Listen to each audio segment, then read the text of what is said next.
은혜 받으실 하나님 말씀은 창세기 27장 18절에서 23절까지 말씀입니다. 야곱이 아버지에게 나아가서 내 아버지여 하고 부르니 이르되 내가 여기 있노라. 내 아들아 내가 누구냐? 야곱이 아버지에게 대답하되 나는 아버지의 맏아들 에서로소이다. 아버지께서 내게 명하신 대로 내가 하였사오니 원하건대 일어나 앉아서 내가 사냥한 고기를 잡수시고 아버지 마음껏 내게 축복하소서. 이삭이 그의 아들에게 이르되 내 아들아 내가 어떻게 이같이 속히 잡았느냐? 그가 이르되 아버지의 하나님 야훼께서 나로 순조롭게 만나게 하셨음이니이다. 이삭이 야곱에게 이르되 내 아들아 가까이 오라. 내가 과연 내 아들 에서인지 아닌지 내가 너를 만져보노라 하노라. 야곱이 그의 아버지 이삭에게 가까이 가니 이삭이 만지며 이르되 음성은 야곱의 음성이나 손은 에서의 손이로다 하며 그의 손이 형 에서의 손과 같이 털이 있으므로 분별하지 못하고 축복하였더라. 아멘. 거룩한 성일의 진리 말씀에 근거해서 하나님이 다 하신다, 그런 제목의 말씀으로 은혜를 나누고자 합니다. 우리가 믿는 하나님은 전지전능하십니다. 못할 것이 없고 모르는 것이 없는 하나님, 그 창조주신 것입니다. 무소부재하신 것입니다. 시간과 공간을 초월해서 우리에게 역사하시는 것이죠. 또 영원 분별한 것입니다. 영원히 변치 않는 모습으로 하신 말씀을 그대로 실행하는 하나님을 저와 여러분이 믿고 있는 것을 알게 되시기를 주의 이름으로 축원합니다. 그래서 우주 만물을 창조하신 유일하신 신으로서 천지 만물을 주관하시고 우리 인생도 주관하시고 우리 환경을 운행해 주시는 것입니다. 오늘 본 말씀은 참 특별하지 않습니까? 이 부인 리브가가 남편 이삭을 속이지 않습니까? 아들과 함께 공모해서 큰아들 행세를 하고 정말 가면을 써서 연출을 시켜서 작은 아들을 축복을 받게 하려고 아주 세밀한 그런 계획을 가지고 이같이 죄를 저지른 것 같지 않습니까? 아들은 또 아버지와 형을 속여서 내가 장자권을 받겠다 빼앗겠다는 그런 사기성이 농후한 그런 모습으로 성경이 나와 있거든요. 이 성경이 이게 사기를 가리키는 것인가 별 생각을 다 해보는데 그렇지 않습니다. 하나님은 인생 사는 현실 전에 수천년 수만년 전에 우리의 길을 훤히 아시고 예정하시는 것입니다. 그래서 아브라함이 너는 본토 아버지 집을 떠나 내가 지시할 땅으로 가라 그랬을 때 아브라함은 어디가 목적인지 모르고 가요. 갈 바를 알지 못하고 그 말씀에 순종해서 갔다, 그렇게 돼 있어요. 아브라함이 길은 하나님이 다 예정해 놓으시고 그 길을 걷게 하는 것입니다. 이놈이 가나 안 가나 보는 것입니다. 한 번 애굽으로 주랭랑을 치다가 부인을 팔아먹고 수치를 당해서 다시 그 길로 다시 돌아오게 되는 겁니다. 이런 일을 시행착오를 몇 번 한 다음에 아브라함은 믿음의 조상이 되는 것입니다. 저와 여러분의 일생도 하나님이 다 얘기해 놓으신 것입니다. 에베소서 1장에 보면 창세 전에 내가 너를 복중에 지었느니라. 내가 너를 복중에 성별했고 예정하사 하나님 기쁘신 뜻대로 너를 구원했다고 말씀하시거든요.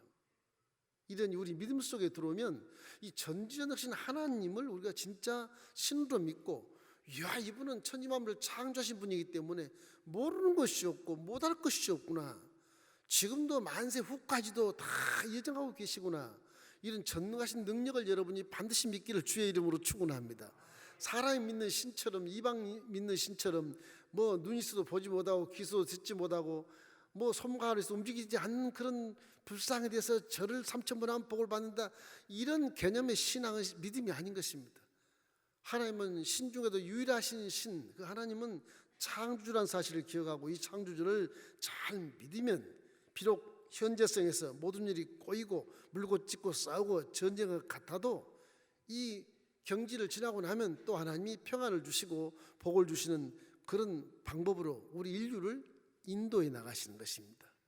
이렇기 때문에 현실을 가지고서 판단하고 정죄하고 비판하는 것은 무리인 것입니다.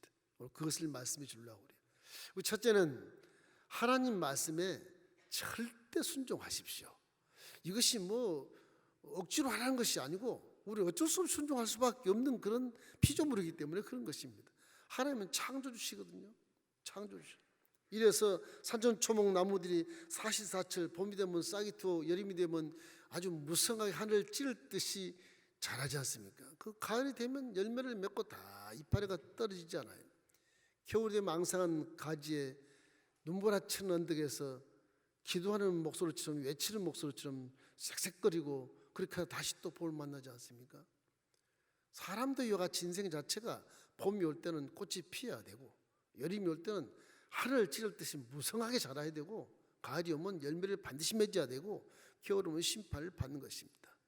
이래서 우리 인간들도 피조물로서 하나님의 창조의 권위에 도전하지 말고 그 권위에 순종해야 되는 것입니다. 이러기 위해서 하나님 말씀을 알아야 되거든요. 이 하나님 말씀은 천지를 창조한 말씀이기 때문에 권세가 있습니다. 권세가 있어요. 그래서 빛이 있으라 그럼 빛이 나타나서 바짝바짝 거리는 겁니다. 소리가 들렸는데 빛이 나타나요. 보이지 않는 것이 실제 물질로 나타나는 것입니다. 그렇게 대를 창조했습니다. 창세기 1장 11절 12절에 보면 명확하게 이렇게 나와 있어요.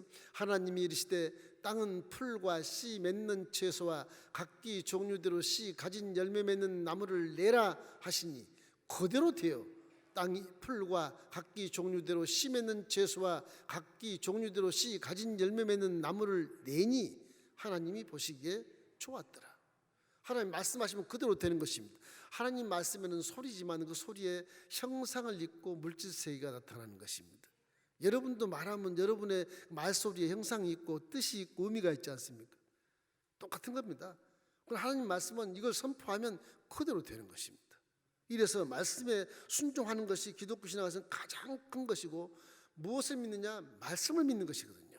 그 말씀이 왜 하나님이시거든요.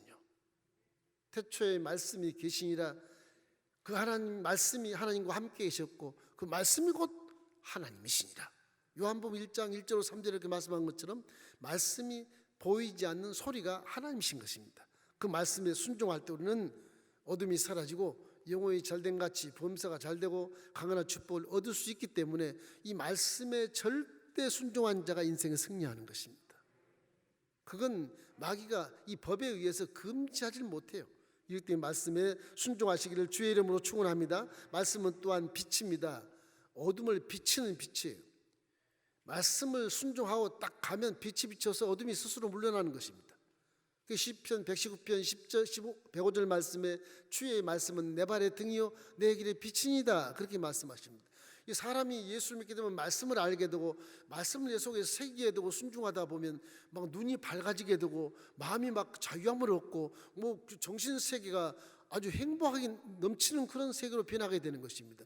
말씀이 내 속에 들어와서 온 세포들과 성령이 함께 역사하심으로 우리 생각이 선함으로 바꾸고 정직함으로 바뀌고 거룩함으로 바뀌어서 하나님의 성령이 그 가운데서 기지개를 펴시고 여러분의 눈을 들어 보고 귀를 들어 듣고 마음을 열어 깨닫게 도와주시고 손과 발의 말씀에 순종할 수 있는 길을 걷게 해주시는 것입니다.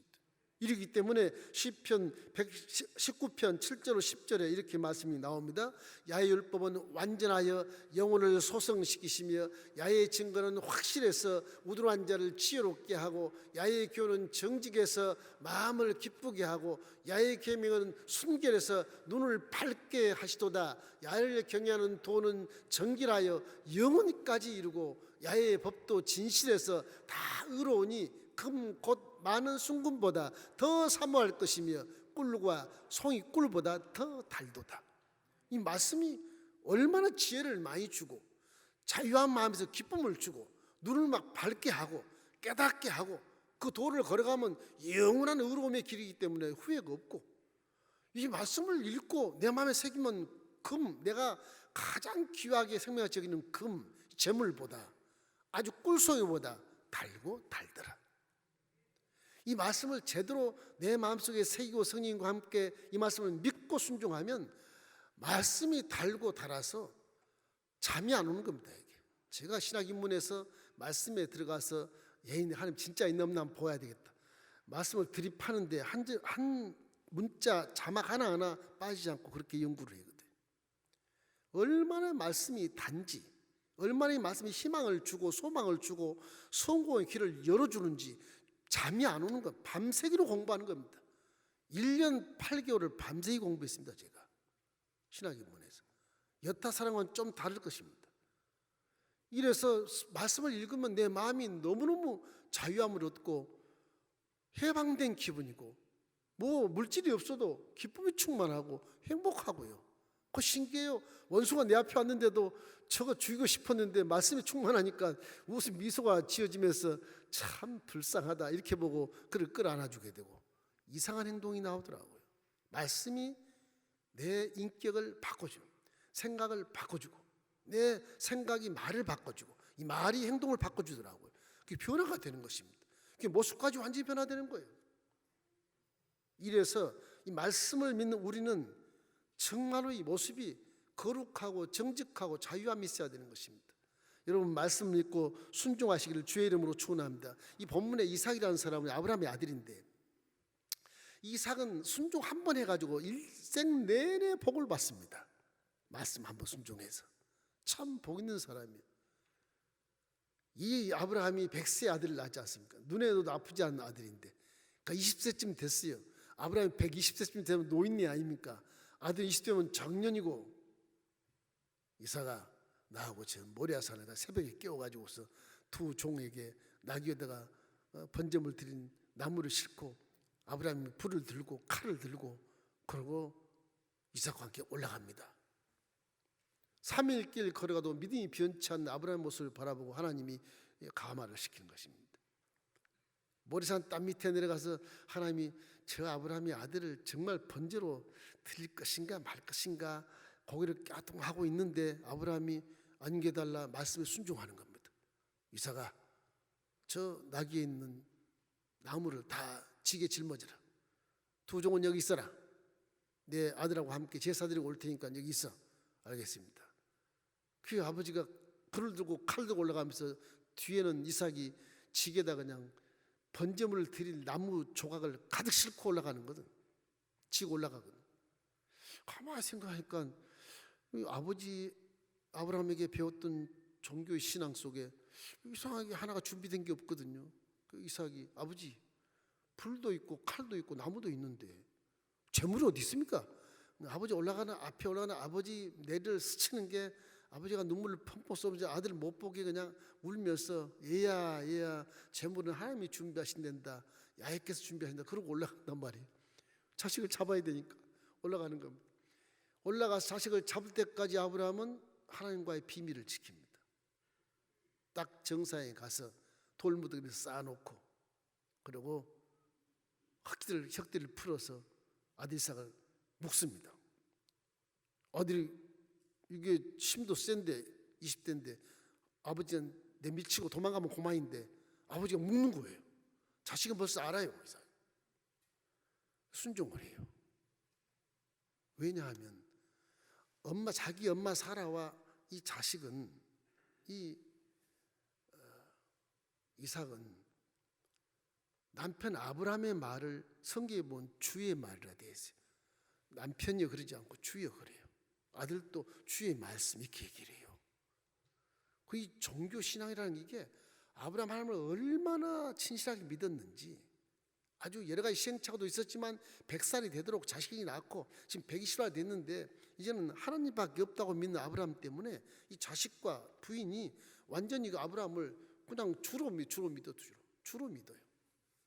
그래서 이삭이 20대 청년이지만 뿌리치지 못하고 순종하는 겁니다. 아빠 잘 묶어. 벌써 아는 거예요. 이삭은 잘 묶고 내가 올라가서 번제단 올라갈 테니까 묶어요. 그 아브라함은 눈물을 머금고 하나님의 명 때문에 순종하려고 묶지 않습니다. 막 묶어서 이삭이 묶인 채로 번제단에 올라가서 들어눕거든. 아브라함이 눈물을 머금고 칼을 들고 자식의 턱을 잡고 목을 내리치려고 할 때 하나님이 다급하셔가지고 아브라함아 그 아이에 손대지 말아라. 이제야 내가 너를 믿겠노라 그러니. 말씀대로 순종하고 극단적인 그 시간까지 갔을 때까지 보아야 믿음이 인정되는 거예요. 우리 죽으려고 갔다가 무슨 못 죽겠다고 나오면 그 믿음이 아니, 떨어 죽어야 돼요. 그래야 믿음이 되는 거예요. 거기까지 보는 것입니다. 하나님. 이삭은 이때 아버지의 말씀을 듣고 믿음을 믿고 야훼를 한 번도 본 적이 없어. 성경에 이삭은 어릴 때는.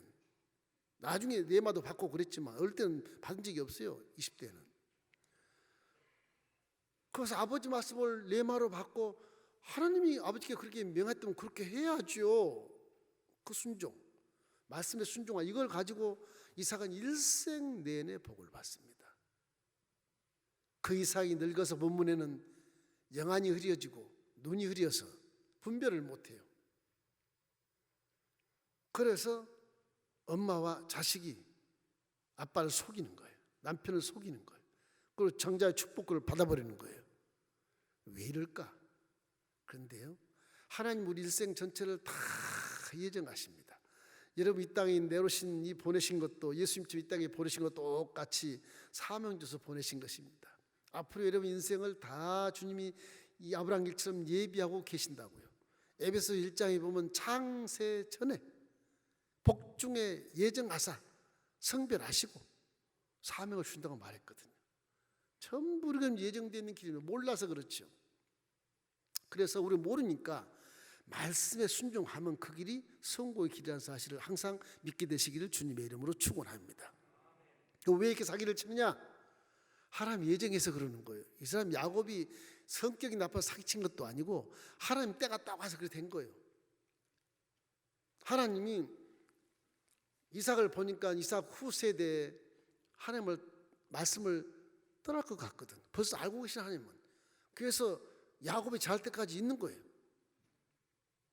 결국은 에서는 하나님 예정대로 말씀을 버리고 사냥이나 하고 다니고 남자답게 싸움이나 하고 다니고 그런 에서가 됐건 그 장자인데 그 자식은 왜 지금 사기를 치느냐? 어머니 때문에. 어머니 때문에. 어머니가 말씀을 받았거든. 말씀을 받았어요. 복중에 이삭도 영안이 어둡기 때문에 그걸 몰랐는지 몰라도 이 리브가는 기도를 많이 한 여자입니다. 하란 사람이지만 많이 기도를 한 여자예요. 복중에 딱 잉태했는데 두 아들이 막 싸우는 모습이 이렇게 있거든. 그 하나님 왜 이러는 거예요? 두 아들이 왜 이러는 거예요? 하나님 거기에 큰 자가 작은 자를 섬기리라 큰 말씀을 하세요. 그것이 창세기 본문의 25장 23절 말씀이 나옵니다. 함께 읽어볼까요? 야훼께서 그에게 이르시되 두 국민이 내 태중에 있구나. 두 민족이 내 복중에서부터 나누이리라. 이 족속이 너 족속보다 강하겠고 큰 자가 어린 자를 섬기리라 하셨더라. 엄마는 이걸 쌍둥이를 임신하거나 다 알아요. 작은 자가 훌륭한 지주자가 되겠구나. 벌써 알아요. 이들이 성장했을 때 엄마는 둘째 아들을 치마폭에 담고 부엌에서 가르쳐요. 그리고 하나님 법에 의해서 장자 직분을 받고 차자는 아무도 못 받아요. 유산이 없어요. 상속을 전혀 못 받아. 들에 나가 살아야 돼. 그래서 엄마가 작은 아들을 데리고 하나님 말씀이니까. 그래서 그렇게 공모를 하고 변장을 해서 에서처럼 가서 본문에 이렇게 축복을 받아버리는 겁니다.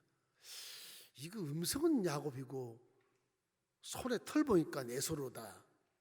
분별을 못해 이삭이. 그 축복 다 해버려. 나중에 에서 와서 나도 축복해서 다 줬다 다 줬어. 차자는 없어 축복이. 그래서 에서가 평생을 이 동생을 잡으려고 수배를 하고 쫓아다니는 거 죽이려고. 그래서 20년 세월의 망명생활을 하는 야곱이 망명생활하고 나서 그도 하나님의 예정된 길을 걸어가서 실적으로 죄 짓는 죄값을 받지만 하나님의 역사는 그대로 이루어지는 것입니다. 가서 14년을 고생을 하고 가나안 땅에서 내가 형도 속이고 아버지도 속인 사기꾼인데 하나님 땅 터키 땅에 가니까 여기 나보다 날고 기는 사기꾼이 또 있어. 외삼촌이라 이게. 엄마의 오빠라. 이게 사기꾼이라. 10번을 사기를 당해요. 가나안 땅에서 기고 날고 한 번 사기친 사람이 거기 가서 10번을 사기를 당하니 기가 차지 않습니까? 기도합니다. 야곱이. 주여 나를 도우소서. 나 14년 진 라반 삼촌집에서 고생하고 머슴살이 하고 있는데 내 재산 하나도 없습니다. 아내는 4명이나 됐고 애들이 11명인데 이게 뭐 어떻게 먹여 살립니까? 기도하니 하나님이 15년째 바라봄의 법칙에 대한 계시를 하는 거예요. 얘야, 살구나무와 신풍나무와 달고나무, 이 버드나무 가지를 꺾어라.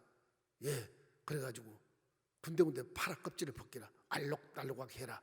그리고 그 가지를 양의 물 먹는 아구의 가에 쫙 꼽아라. 가능한 많이 꼽아라. 양들이 와서 물을 먹을 때 알록달록한 생각이 들게 해라. 그런 얘기인 것입니다. 야곱이 이 응답을 받고 나서 삼촌을 부릅니다. 삼촌, 내가 할 얘기가 있어. 난 삼촌한테 사기를 10번 당했어. 원수는 삼을 수 없지만 나 이제 싹을 주시오. 나도 자식이 많고 이런데, 아 이놈아, 그 자식은 다 내 자식이니라. 네 아내도 다 내 자식 아니냐? 그렇지 않거든. 싹을 주십시오. 그렇다면 삼촌, 저 둘에 있는 하얀 양들이 알록달록한 새끼만 남은 그걸 내 싹수로 주십시오. 더 이상 바라지 않겠습니다. 그래, 그러자. 너 멍청한 놈 아니냐? 그래서 알록달록한 양들을 전부 다 3일길 먼 데로 들러 보내버렸어요. 그리고 하얀 양만 줬어요. 하얀 양만. 야곱이 얼마나 화가 났는지. 그래도 어떡하겠어요. 하얀 양만 줘서 하나님 명에 의해서 그렇게 알록달록한 나무를 꺾어다가 물 먹는 아구에 탁탁 박아놨더니 이 하인들이 물을 마시고 싹 마시고 보면 알록달록, 마시고 보면 또 알록달록. 그래서 이 양들 생각이 알록달록, 정신이 없어요. 그래서 나는 새끼마다 다 알록달록이다. 이게 6년을 그렇게 나서 거부가 됩니다. 그래서 하나님이 고향 땅으로 귀가하라 해서 귀가를 하는 길목에 이제 형에서가 턱 버티고 있는 것이죠. 어떻든 간에 말씀으로 순종하면 복을 받습니다. 그래서 우리는 항상 말씀을 읽고 있기 때문에 이 말씀을 벗어나서는 절대 우리는 어려움을 당할 수가 있어요. 우리가 배울 것은 이 어머니 리브가와 야곱이 이렇게 너무너무 급하게 이렇게 하는 바람에 우리가 생각하는 물질 세계에서 사기꾼이라고 생각이 되지만 이게 무슨 문제가 있느냐? 엄마하고 야곱이 너무 빨리 갔어요. 말씀보다 더 빨리 간 거예요. 이게 하나님보다 더 빨리 가면 자업자득이에요. 자업자득에서 결국은 먼저 갔기 때문에 그 죄의 대가를 물질 세계에서는 받아야 되거든. 수배를 해야 되고 잡히면 죽는 것이고, 그죠? 그런 것이거든요. 우리는 항상 말씀보다 먼저 가면 안 되는 것입니다. 우리는 항상 말씀에 순종하면서도 주인의 말씀을 듣고 그러고 가야지. 주인이 말씀하기 전에 먼저 가서 뒤돌아보고 그건 안 되는 거예요. 항상 말씀은 질서가 있는 것입니다. 여러분 항상 하나님 말씀에 절대 순종하면 손실이 없으니까 우리 믿음은 그것을 믿는 겁니다. 말씀 믿는 거예요. 지금 말씀을 여러분 철저히 믿고 마음에 새기시기를 주의 이름으로 축원합니다. 그 하나님이 다 해주시는 것입니다. 둘째는 여러분 항상 하나님께 쉬지 말고 기도하십시오. 이 우리의 믿음은 뭐냐? 주인의 명령을 받고 행하는 믿음이에요. 4차원의 세계의 말씀을 받아서 그대로 실천하는 게 우리 믿음이라고요. 하나님은 우리 아버지라고 그러지만 주인이세요. 우리는 머슴이에요. 종이에요. 종. 우리는 서번트, 종이에요. 종의 입장에 서서 자식의 행위를 해야 되는 거예요. 그 아버지 하신 말씀은 그대로 그리고 순종해야 돼요. 그리고 가만히 기다려야 돼요. 명령할 때 우리는 또 일을 해야 돼요. 그럼 어떻게 해야 돼요? 무엇을 명령하시겠습니까? 아버지 마음을 알아야 돼요. 우리가. 그래서 기도를 해야 되는 것입니다. 근데 기도하면 아버지 마음의 심정을 내가 조금이라도 헤아려야 명령할 때 100% 순종해서 아버지 마음에 탁 맞게 열매를 맺게 하는 것이죠. 그래서 우리 항상 이와 같이 머슴처럼 주인에게 묻고 허락을 받아서 순종하는 거예요. 그런 거예요. 그래서 저와 여러분은 내가 사는 인생이지만 다 하나님의 일을 위해서 사는 종들인 것입니다. 머슴인 것입니다. 좀 섭섭하겠지만 그 머슴살 잘하면 먹고 입고 마시고 누리고 다 주시는 거예요. 마태복음 6장 33절 말씀, 너희는 먼저 그의 나라와 의를 구해라. 그리하면 네 모든 것을 더해주겠다. 기독교의 본질의 순서는 그런 겁니다. 우선은 주인의 일, 주인을 바라봐야 돼. 자선히 그 말씀에 순종해야 돼. 그럼 복은 당연히 와요. 우리는 자꾸 복만 갖고 구하고 난리를 치는데 거꾸로 구하는 거예요. 그리고 항상 우리는 성숙한 믿음을 가지고 이제는 기도할 때 아버지의 심령을 알 수 있는 그런 기도를 하십시오. 아버지 마음이 어떨까? 이제 허락받아 아버지를 내가 해야 되겠구나. 그런 생각을 해야 되는 거예요. 종은 아버지를 하는 것이거든요. 내가 주인이면 아버지를 안 하는 거예요. 자, 빌립보서 2장 13절 14절 말씀 한번 읽어봐요. 너희 안에 생하시는 하나님이시니 자기의 기쁘신 뜻을 위하여 너희에게 소원을 두고 행하게 하시나니 모든 일을 원망과 시비가 없이 하라. 왜 그래요? 종이니까. 주인의 말 그대로 일을 시키면 시킨 대로 하는 것이 우리 인생이에요. 그럼 먹고 마시고 다 주셔. 주위 사람과 원망과 시비가 없게 해야 돼. 주인 시켰는데 싸우거나 이래버리면 그 종이 매를 맞죠. 그렇지 않겠습니까? 그걸 사랑으로 표현하지만 일단 우리 하나님은 사랑이시니까 사랑으로 일하시기 때문에 원망과 시비 없이 해야 되겠지만 일단 주인에게 허락을 맡아서 일을 해야 되는 것입니다. 이스라엘 백성인 모세의 아주 수제자 여호수아 장군이 200만 이끌고 이스라엘 땅에 들어가서 여리고성을 무너뜨리지 않습니까? 이야, 대단한 겁니다. 그게 모생하는 기적보다 더 대단한 거 어떻게 보면. 요단강도 모세처럼 탁 가려고 갔잖아요. 여호수아가 대단하잖아요. 여리고성에 딱 만나서 그건 아주 요새라 조그만 문 몇 개 있고 다 방백 이중으로 쌓여 있어요. 화살이 가도 끊어지고 창이 가도 못 들어요. 그걸요. 말도 못 들어가요. 얼마나 문이 아주 새창살인지 못 들어갑니다. 그런데 열쇠바퀴 도고 와르르 무너지잖아요. 이 여호수아 장군의 이 리더십이라는 건 모세보다 더 대단합니다. 사람. 그런데 이 여리고성을 무너뜨리고 나서 이제 축제를 벌인 겁니다. 하나님이 우리 가나안 땅에 도달하게 했노라. 이제는 우리를 바라보고 저 가나안 적군들이 다 오금이 저릴 것이다. 편한 마음으로 축제를 하고 바로 위에 아이성이 있어요. 조그만 읍입니다. 조그만 읍 아이성. 그거 기도 안 해도 돼. 3,000명 보내라. 3,000명 군사들을 보냈더니 이것들과 싸우고 오다 보니까 대패를 해가지고 30명이 죽고 도망온 거예요. 그래서 여호수아는 그때 땅을 치고 통곡하는 게 무엇이냐? 내가 하나님께 묻지 않았노라. 그 통곡하는 것입니다. 그 나중에 하나님께 기도하고 나서 3,000명이 아니라 3만 명을 보내서 결국 아이성을 승리하는 겁니다. 묻지 않으면 머슴이 주인한테 묻지 않고 행하는 것은 이건 불신인 거죠. 불의자인 것입니다. 항상 기도를 해야 돼요. 난 신약의 사도 바울의 모습을 보면 참 대단한 영성을 가진 분이 그분이에요. 쉬지 말고 기도해라. 어떻게 저런 말을 할 수 있을까 할 정도로. 그 은혜 받는 거 보면 우리는 주인 밑에서 기도하지 않으면 못 사는 사람이다. 그런 존재라는 사실을 항상 마음에 명심하기를 주의 이름으로 축원합니다. 주님께서 살아계실 때 구하라. 그래야만 주실 것이니라. 그래도 안 주느냐? 막 찾아봐라. 기도를 막 열심히 하라는 거예요. 그래도 안 주냐면 문을 두드려 봐라. 점진적으로 기도를 끈질기게 응답할 때까지, 평안이 올 때까지, 확신 있을 때까지 그렇게 하라고 하는 것입니다. 종은 그렇게 해야 주인의 말에 순종하고 주인의 일을 할 수 있지. 뭐 안 시킨다고 가만히 놀기만 하면 그 머슴이 제대로 싹쓸 받겠습니까? 항상 머슴은 주인을 바라보고 상전을 바라보고 무슨 명령을 하실까를 기대해야 되는 것입니다. 이것이 기도의 모습이에요. 믿음의 온전케 하신 예수를 바라보라. 그런 말하는 것처럼 우리 항상 십자가 대속을 바라보면서 명령에 절대 순종하기 위해서라도 우리는 기도해야만 되는 것을 믿기를 주의 이름으로 축원합니다. 예레미야 33장 2절 3절 읽겠습니다. 일을 행하시는 야훼, 그것을 만들어 성취하시는 야훼, 그 이름을 야훼라 하는 이가 이와 같이 이르시도다. 너는 내게 부르짖으라. 내가 내게 응답하겠고 내가 알지 못하는 크고 비밀한 일을 내게 보이리라. 저기 보면 2절에 일을 행하시는 야훼, 우리가 일하는데 머슴이 일하는데 그래도 일은 하나님이 하신 것으로 인정되는 겁니다. 네? 여러분이 하는 게 아니에요. 일을 만들어 성취하는 야훼, 우리는 만들어 성취를 못해요. 하나님 만들어서 우리를 사용해 성취하게 하시는 겁니다.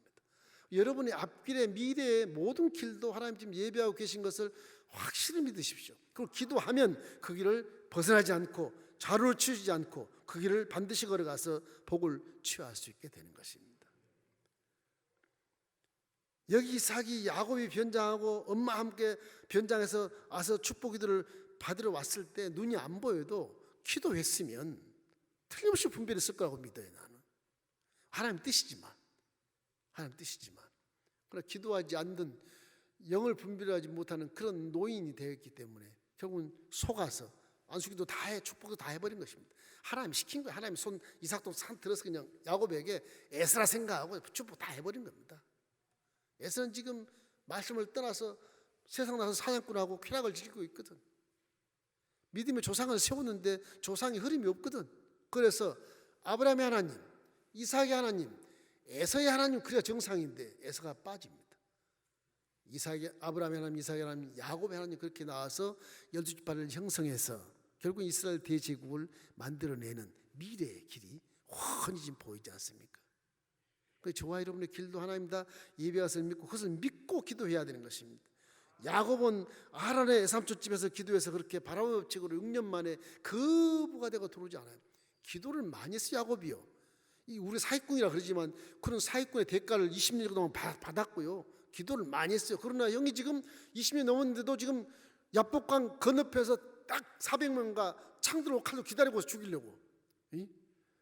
야복강 앞에 딱 마주했는데 야곱이 기도하는 모습을 보십시오. 밤새 철야를 해요. 하나님의 사자와 씨름을 밤새 하는 겁니다. 새벽이 됐어. 야, 내 사자 가야 된다. 그만해라. 못 갑니다. 바장을 붙잡고 축복하는만 못 보내요. 기도를 그렇게 끈질기게 한 분이에요, 야곱이.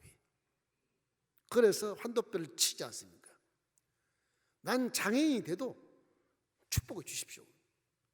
결국 환도뼈가 어그러져서 쩔뚝쩔뚝하고 그냥 옆복강을 건너서 모래상에 올라오는데 머리를 흔들어지고 이 거지같이 하고 올라오는 동생이 장애인이 돼가지고 쩔뚝쩔뚝 올라오는데 형이 칼 들고 있다가 치러 올라가다 보니까 이게 불쌍하거든. 이게 해가 떠서 야곱의 머리를 쫙 비치는데 동생은 동생인데 저놈의 자식 20년 전에 나를 축복을 다 빼앗아 가더니 결국엔 저렇게 장애인이 돼가지고 나타났구나.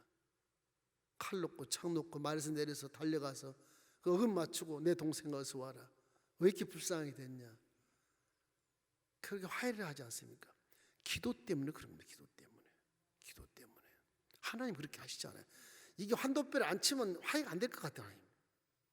그 현장에 가면 죽을 것 같거든. 내리쳐버려. 왜? 믿음의 조상으로 삼았기 때문에 그러거든요. 그래서 에서와 야곱이 화해하고 에서는 내 먼저 내려가 에돔에 있을 테니까 내려와라. 내가 다 네 식도를 다 먹여 살리마. 알겠습니다 형님, 먼저 가십시오. 먼저 쫙 보내놓고 이 사람은 기도하는 자라 그 길은 아니거든.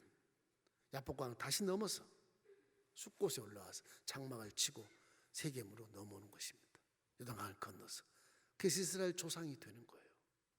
이게 하나님이 인간의 힘의 논리로서 에서가 야곱을 도울 수 있지만 야곱은 에서의 도움을 받지 않고 하나님 길을 가는 거예요.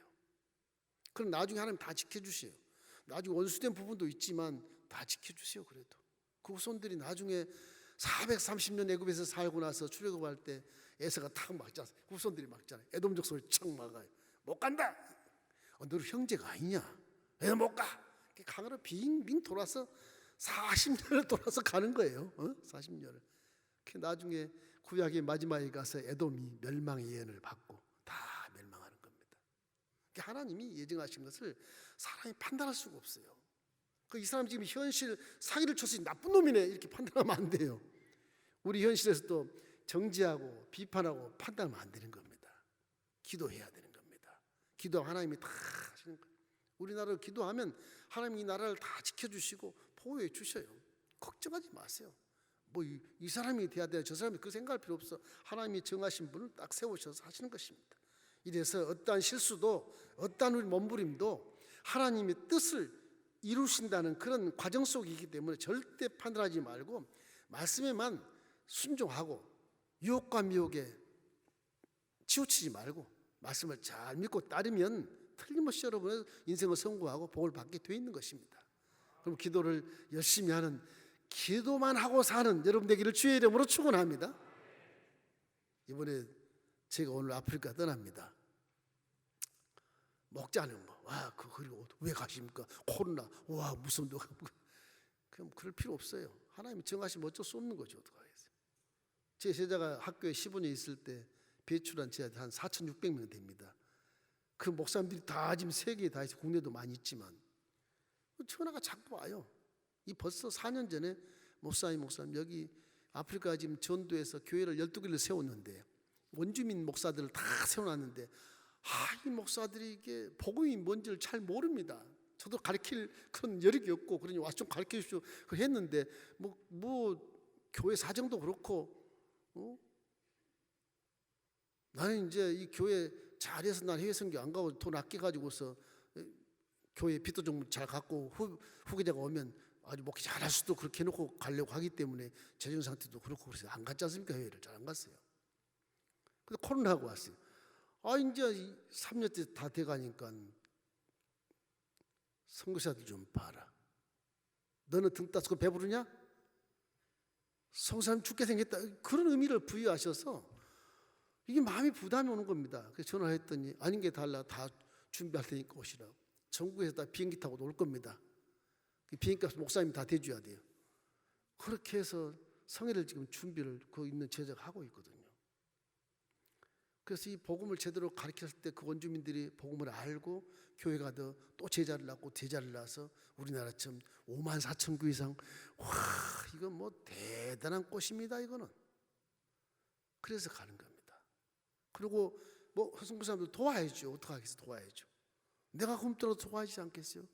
여러분이 주신 헌금 좀 가지고 갑니다. 정말 감사하고 여러분이 다 이렇게 구제하고 선교하기 위해서 헌금하신 거 하나님이 허락하셔서 우리 영이를 거쳐서 결의를 하고 그리고 다 인정받고 그러고 가는 것이니까 여러분이 기도 많이 해주십시오. 기도하면 하나님이 해가 되면 이것도 예정된 것이거든요. 4년 전에 못 간 것도 예정이고 후에 가는 것도 예정된 것이거든요. 그래 가는 겁니다. 뭐 사지 가는 거 아니니까 뭐 하나님이 가시면 또 좋으신 것이고 뭐 무슨 의미가 있겠습니까? 순종할 수밖에 더 있겠습니까? 여러분 쉬지 말고 기도 많이 해주시고 또 돌아와서 좋은 선교의 결과를 보고해 드리겠습니다. 세 번째는 항상 성령과 함께 동행하십시오. 성령이라는 분은 이 세상에서 가장 귀한 겁니다. 어떻게 보면 우리 십자가를 믿는 자가 하나님 자녀가 되게 삼으시고 나서 십자가를 믿으니까 이제 하나님이 아버지로서 직접 내게 보증을 주시는 거예요. 내가 영으로 너에게 들어가 있으마. 이제 아버지가 계시는 겁니다. 사실은 이게. 네 추한 마음이 어떻게 와 계세요? 계시는 거예요. 이것을 육신으로 오신 예수님이 하신 말씀 그대로 하신 말씀을 그대로 해서 오신 것이거든요. 근거가 거기 있어요. 예수님이 하신 말씀이 아버지 말씀이거든요. 그 말씀하신 그 말이 그 근거대로 말씀대로 된 것입니다. 지금 그 내 안에 성령이 계신 것은 믿을 수밖에 없는 거예요. 그 가짜야. 그럴 수 없어요. 하나님 말씀 하신 거기 때문에 믿어야 돼. 내가 못 느껴도. 그럼 느끼려면 열심히 회개해서 정말 성령이 만나셔야 돼. 여러분이 느껴야 돼. 불같이 느끼고 정말 바람같이 느끼고 깨닫고 영안으로 바라보는 환상과 꿈이 보여야 돼요. 뭐 어떻게 귀에 내마가 들리고 뭔가 한두 가지라도 체험이 있어야 우와 내 안에 하나님 계시다. 그걸 체험하면요 사람이 이렇게 붕 떠요. 무슨 일인지 몰라도 기쁘고 즐거워요. 신기해. 뭔가 뭐 좋은 일이 막 생길 것 같은 느낌이 뭐 자유함을 느끼는 겁니다. 그래야 교회가 성령으로 충만해지고 기도하면 막 기적이 일어나고 막 그러는 겁니다.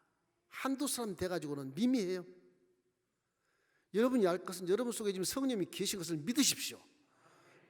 모르면 무조건 믿으세요. 제 말만 듣고 믿으세요. 믿고 내 안에 성령이 계신다는데 좀 나하고 대화 좀 해봐요. 성령님 어디 계세요? 한번 그렇게 기도를 막 찾아봐. 구하고 찾고 두드리고 금식하고 한번 기도해봐요. 내가 쉽게 기도원 가서 금식하고 기도해 보십시오. 하나님 만나고 싶고 그 말은 그냥 설명한 겁니다.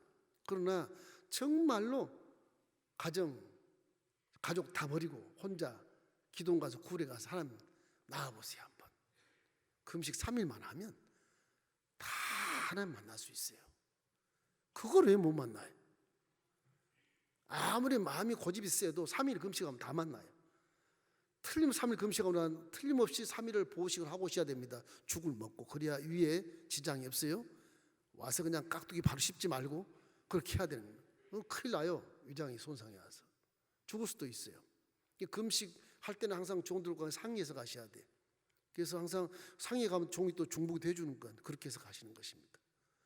성령이라는 것은 어떻게 오시냐? 아버지가 나를 구원하시고 나서 나를 잃지 않으시려고 아버지 영을 딱 내 속에 집어넣어 주신 거예요. 이분은 이제 성서적으로 보면, 신학적으로 보면 보혜사로서, 아버지 영인데 보혜사로서 우리를 돕는 분이에요. 언제까지 돕냐? 천국 앞에 딱 도달할 때까지 돕는 거예요. 아버지 앞에는 천국 같이 가요. 성령님과 함께 우리는. 여러분을 떠날 수가 없어요. 직분이 그 직분이. 예수님은 구원 사역을 위해 십자가 달린 직분을 갖고 사명 갖고 오셨지만 성령님은 우리를 끌고 천국까지 가는 사명을 가지고 오신 거예요. 그래서 여러분 속에 성령은 떠날 수가 없어요. 여러분 아무리 죄를 지어도 그 속에 가만히 눈 감고 계세요. 코를 막고 계세요. 회개 안 하면 성령은 가만히 같이 죽고 계세요. 밖에 안 계세요. 성령님도 전전하시기 때문에 여러분이 뭐 육체 장막을 벗으면 튀어나오면 그만이에요. 성령님이 뭐 육신이 아니니까 감염될 이유도 없어요. 호흡하신 분이 아니에요. 성령이 우리 속에 들어오니까 호흡이라고 하지, 푸네모라 그러고 그렇게 하는 것이지. 성령님은 신의 영이시기 때문에 호흡이 없습니다. 감염이 안 돼. 그분은 마스크 안 써도 돼요. 그냥 여러분 속에 계시는 거 그냥 어떻게 하나 보자. 그 가슴을 톡탁 뚫을 때도 있고 뒤통수를 때릴 때도 있고 기도이라는 막 꿈에 반짝 끼게 할 때도 있고 그렇거든요. 이런 것들을 처음 하면서 성령님과 함께 동행해야 말씀에 순종할 수 있는 길이 보이는 것입니다. 구약의 야곱 시대는 성령이 밖에서 역사했어요. 지금은 예수님이 직접 우리 속에 와 역사하십니까? 우리 속에. 그 야곱보다 여러분은 더 훌륭한 분들이고 위대한 분들입니다. 감히 창조주 영과 함께 계신다는 것은 마귀가 깜짝 놀랄 만한 일이에요. 몰라도 가면요 마귀가 후둑 튀어나가요. 그렇게 되어 있어요. 이게. 이렇기 때문에 우리는 영적인 분별력이 있고 그래도 항상 성령과 함께 바라보는 것은 하나님의 주권을 항상 인정해야 돼. 주권을. 하나님이 주인이시고 나는 종이라는 개념을 인정하면 성령님도 그걸 기뻐하셔요. 그래, 그러면 성령님 마음껏 이 종을 부려요. 응? 주인의 영이니까 부리는 겁니다. 내가 너를 부리마 눈을 들어 보자 분별해주고 귀를 들어 듣자 말씀을 듣게 하고 내 마음을 더 깨닫게 하자. 성령이 아버지께서 주인이 내 속에 들어와 계셔서 내 육체를 사용하시는 거예요. 무엇으로? 그래서 성령님을 의지하고 인정하고 동행해야 돼. 성령 이미 여러분 속에 와 계셔. 성령이 오시옵소서. 그건 내가 못 느끼고 오라고 그러는 건데 지금 속에 들어와 있어. 얼마나 웃기겠어요. 주인이 봤을 때. 이놈의 자식이 네 속에 내가 있는데 어디 오라고 말하고 그러냐. 그렇게 얘기할 거 아니겠습니까? 체험이 없는 분들이 그런 말씀을 많이 하거든요. 성령 이미 여러분 속에 와 계셔요. 신학적으로 틀림없어요. 여러분. 틀림없는 것입니다. 이렇기 때문에 고린도서 3장 16절 우리 한번 읽어봐요. 너희는 너희가 하나님의 성전인 것과 하나님의 성령이 너희 안에 계신 것을 알지 못하느냐 그렇게 말씀하잖아요. 성령은 여러분이 싫다 해도 그냥 항상 같이 계세요. 여러분이 성령이 사용할 수 있는 환경만 만들어주면 우리는 기도도 열심히 할 수 있고 기도문이 확 열리고 모든 것이 응답되고 기적을 체험할 수 있게 되는 것입니다. 이러기 때문에 하나님은 사랑이기 때문에 여러분 자녀 삼고 그 안에 와 계시는 거예요. 비록 죄를 졌어도 비록 좀 못났어도 가진 것 없어도 하나님이 그 속에 와 계시는 거예요. 그만큼 사랑하시는 겁니다. 이러므로 성령 인정하고 회개를 열심히 해서 이 코로나나 대선거를 통해서 정말 많은 사람들이 절망을 당하고 사기를 당하고 뭐 사업이 뒤집어지고 망하고 그런 일을 당하지만 이것도 다 지금 예정된 것이거든요. 예정된 길을 가는 것이거든요. 틀림없이 예정된 길이기 때문에 그 인정하고 회개하면 그 길을 지나서 벗어나서 좋은 날을 만날 수 있어요. 희망을 갖기를 주님의 이름으로 축원합니다. 그래서 이제 돌아서서 회개하고 하나님 말씀에 절대 순종하고 성령님과 함께 눈을 들어서 기도하면 하나님이 다 하신다. 이 믿음을 갖기를 주의 이름으로 축원합니다. 좋으신 주님 감사합니다. 우리 인생이 어떻게 살 것인가를 기억하면서 주님이 주신 계시의 말씀 가장 이해하기 어려운 사기꾼 야곱을 통해서 우리를 깨닫게 하심을 감사를 드립니다. 이제 십자가 대속의 복음의 은혜 속에 들어와 있으므로 하나님이 영으로 우리 함께 계신 것 정말로 감사하고 감동하기 그지없습니다. 죄송스럽기 그지없습니다. 회개하고 자복하여 하나님의 영이 우리 마음을 머슴으로 부릴 수 있게 도와주시옵시고, 우리 기도함으로 말미암아 세상을 넉넉히 이기는 아름다운 성령에 사로잡힌 사람이 될 수 있게 은혜를 베풀어 주옵소서. 예수님의 이름으로 축복하며 기도하옵나이다. 아멘. 잠시 동안 눈을 감으시고 고개를 숙여주시기 바랍니다. 가정에서 예배한 여러분, 믿지 않는 분들 함께 제 말씀을 들었을 텐데 고개를 숙이시고 눈을 감아 주십시오. 눈을 감아야 생각이 깊거든요. 한번 감아 보십시오. 제가 말씀을 해드릴게요. 인생이라는 건요, 여러분 지금 내가 누구 다 알고 사십니까? 모르고 사시면 그 잘못 산 것입니다. 내가 어디서 와서 무엇 때문에 살고 어디로 가는지 알고 사십니까? 가정에 계신 분, 옆에 예배 드리신 분, 알고 사세요? 알고 사시면 예수를 믿을 필요가 없어. 모르시죠? 모르니까 예수를 믿어야 되는 거예요. 한번 믿어봐요. 믿으면 수집 맞는 타산이 옵니다. 틀림없이 복을 받게 돼 있어요. 그래서 제가 기도를 한번 선창하고 따라하라고 그렇게 말씀하고 싶어요. 우리 성소에 계신 여러분은 처음 오시면 한번 일어나 주시면 더 좋겠고요. 처음 오시면 일어나시면 마귀도 보고 하나님도 보고 세상도 보는 것입니다. 그것이 굉장한 결단의 믿음의 표시이기 때문에 일어서시면 하나님이 아주 운명을 축복으로 바꿔주시는 것입니다. 예. 처음 오시면 한번 일어서 보세요. 부끄러워하지 마세요. 괜찮아요. 또 다른 분 일어서 보세요. 예. 자, 그러면 제 기도 한번 따라할 때 소리 내서 주셔야 됩니다. 소리 안 내면 안 돼요. 목소리만 해도 괜찮으니까 그 소리가 나야 4차원과 소통이 되는 것입니다.